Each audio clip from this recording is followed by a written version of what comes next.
এই ভিডিওটা একটু ভালো করে লক্ষ্য করে আপনারা দেখুন, তারপরে কিছু কথা আপনাদের বলবো। রিলস তৈরির নামে পুলিশ কর্মীর মেয়েকে ধর্ষণ, গ্রেপ্তার ইউটিউবার ও তার নাবালক ছেলে।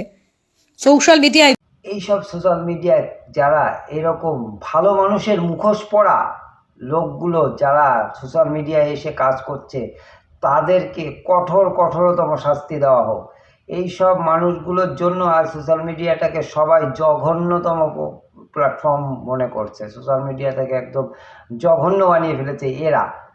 এইসব এইসব ইতর এইসব লম্পটের দল একদম অসভ্য জানোয়ার এরা সব। এদের এই জানোয়ারগুলোকে সব মানে কঠোরতম শাস্তি না দিলে এরা এরা এরা সুস্থ হবে মানুষই না, এরা কোনো মানুষের মধ্যে পড়ে না।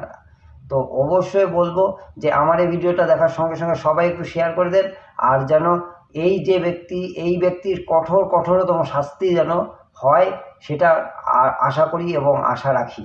আমি একজন কন্টেন্ট ক্রিয়েটার হয়ে এইটাই আমি চাই।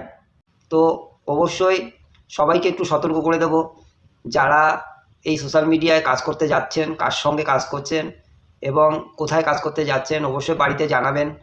আর যারা কাজ করছেন বাইরে, যাদের সঙ্গে কাজ করছেন অবশ্যই তাদের থেকে সতর্কে থাকবেন।